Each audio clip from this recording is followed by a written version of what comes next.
This is a very important moment, Lauren and I. I want to share with you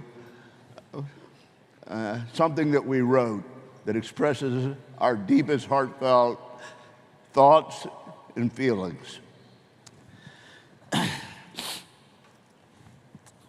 When Lauren and I got a call from Pam Bowling at 2 a.m. on December 7th, we knew that it wasn't good news because she is never up at 2 a.m.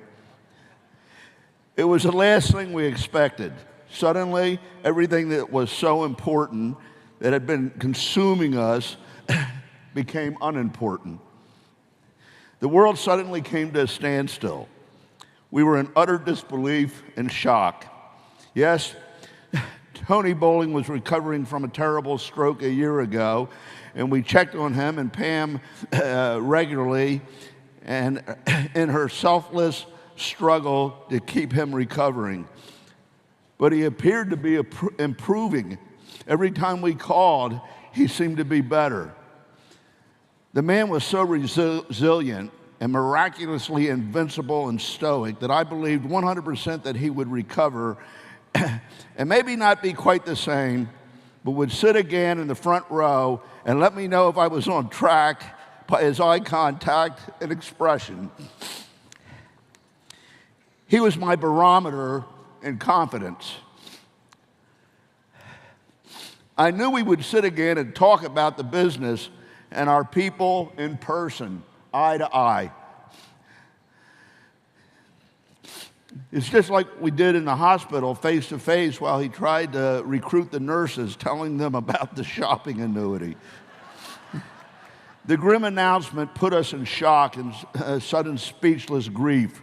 We couldn't even comfort Pam.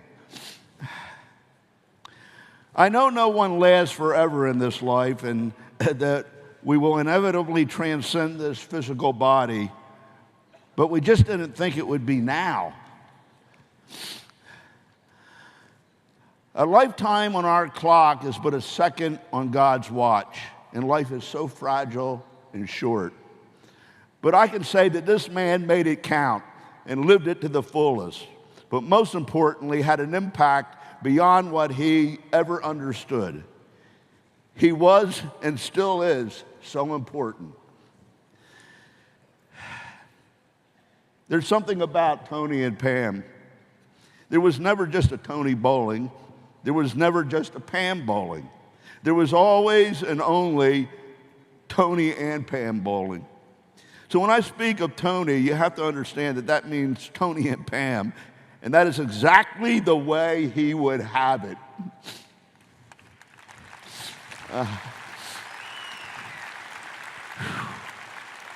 Now, Tony was an entrepreneur and a self-made man, and was led to Market America, and he and Pam not only pioneered the business with me, but they became the model unfranchise owners. They were a beacon light for thousands to follow. It's impossible to be close to Tony and Pam and not know that Market America was and is their life. And it was more than just a business. It was a family in many ways. Tony and Pam are family.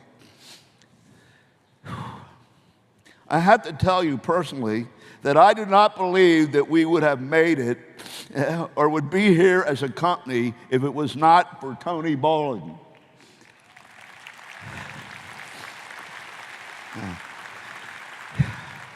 He is an immensely important person and an unsung hero in our lives.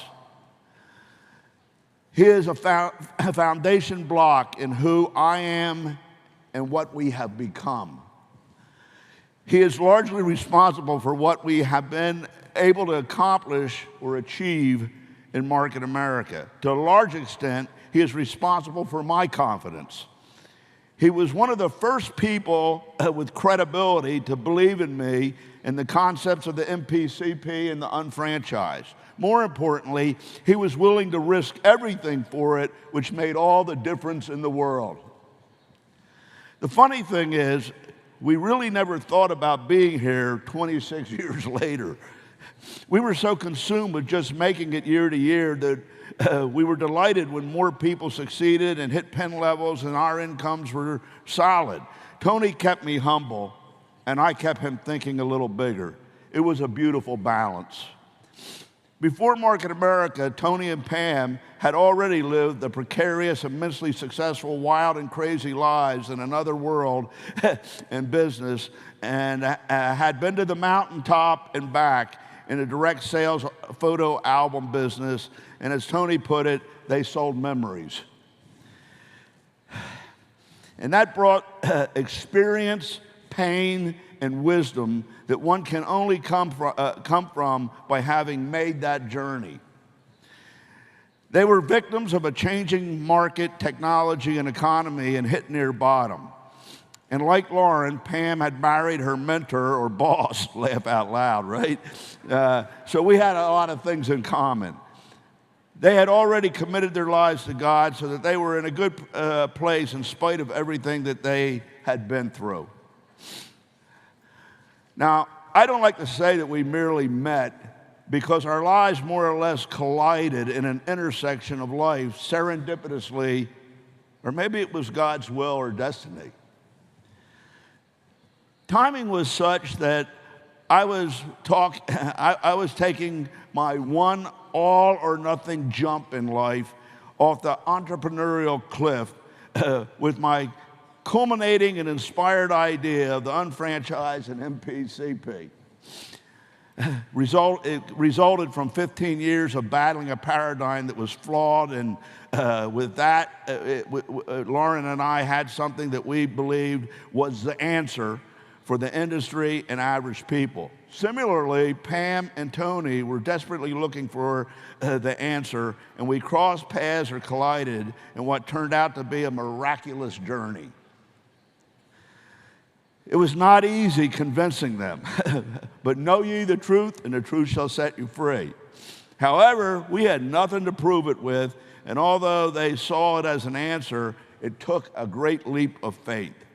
We had no proof, no concept, no products, no literature, no anything. They were one of the first to get it and believe and committed and risk everything to make it happen. They sold their home, lived out of a van, and hit the road with me. And they started out of a small office that they had left over from a previous business. We held hundreds of meetings and one-on-ones, and Lauren and I drove many lonely roads to work with them. It was a magic moment and gave me hope in the first year when two huge figures in the industry that I had come from and had been involved with me in the last company that I consulted for sponsored Pam and Tony. In that first year, these two self-proclaimed icons decided that they would do it better, or they could do it better, and went into competition trying to steal our new product formula, Thermochrome 5000. They tried to persuade Tony and Pam to go with them. I got a call one night, and they needed to talk now. His sponsor had quit and was trying to get them to leave with them, and Tony thought that it was his fault. Laugh out loud on that one. That was the way he was. I immediately drove 5 hours that night to Joe Theismann Restaurant in Baltimore, and Tony gave me a chance to tell him why they should stay. I spoke to him from my heart, why I knew we would succeed, and I needed them. It will work because it's an idea whose time has come, and it cannot be stopped. And it'll work because we will make it work. He asked me if I would be their sponsor. He looked at me in the eyes and he said, JR, I believe in you, and I commit my life to you and Market America. We will make it work. Now, for me, that was a magic moment because, folks, it was not certain that we would make it. But in that magic moment, he defined destiny that it would work. If they had left and sold us out, we probably wouldn't have made it. They determined the future and gave me the belief and the renewed confidence to continue. I would have given up otherwise. The trials and tribulations and insurmountable challenges that we overcame together are too numerous to recant. You know, most people go through life, and regardless of their accomplishments, achievements, accolades, or financial success, rarely positively affect or change a single life for the better. Rarely. Tony and Pam had the uncanny ability to influence and bring people to the organization that were even bigger or stronger than themselves. That's evident in the top UFOs in the company they led to and the hundreds of directors in their organization. Through the last 26 years, I have always counted on Tony for an honest, unbiased answer on anything we were considering doing. He exemplified stability, balance, and honesty. He often told me, JR, it takes all of us to make it. Everyone is the way they are for a reason, so understand the reason and you understand them and their value. Tony carried a very simple and quiet posture.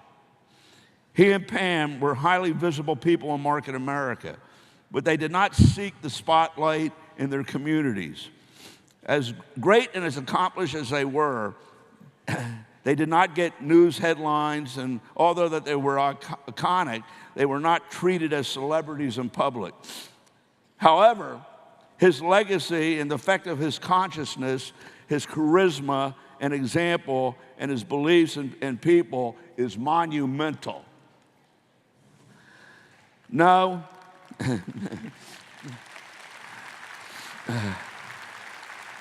no, he's not a historic figure that normally statues would be placed to in the halls of infamy in public places or parks.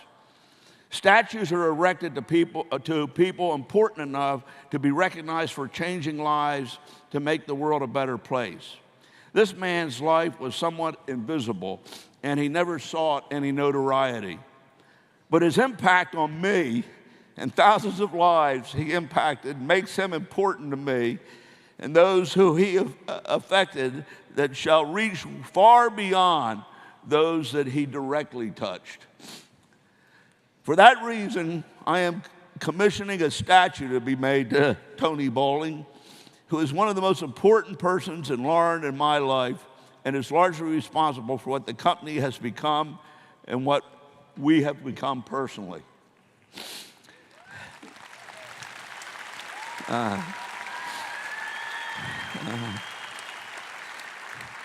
We are establishing the Tony Bowling Award for the creation of the most significant magic moment annually.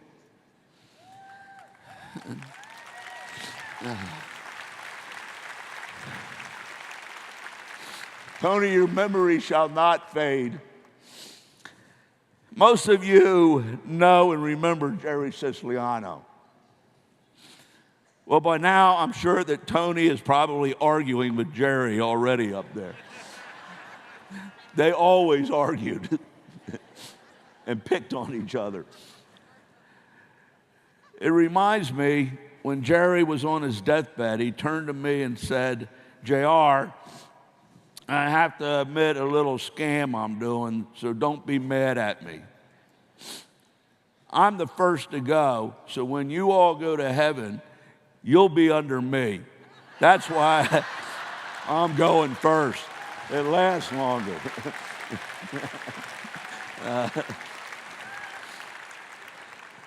So now I guess I will now have to be under Tony too.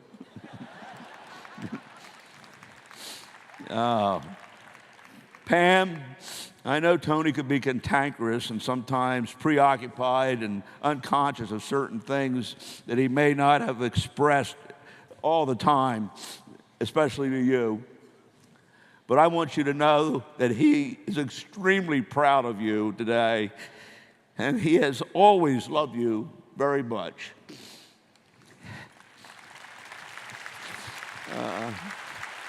So, God bless you, Pam, and God bless you, Tony. And thank you for being you and all that you've done and given us. We'll miss you until we meet again, my friend. Thank you. Thank you. I love you.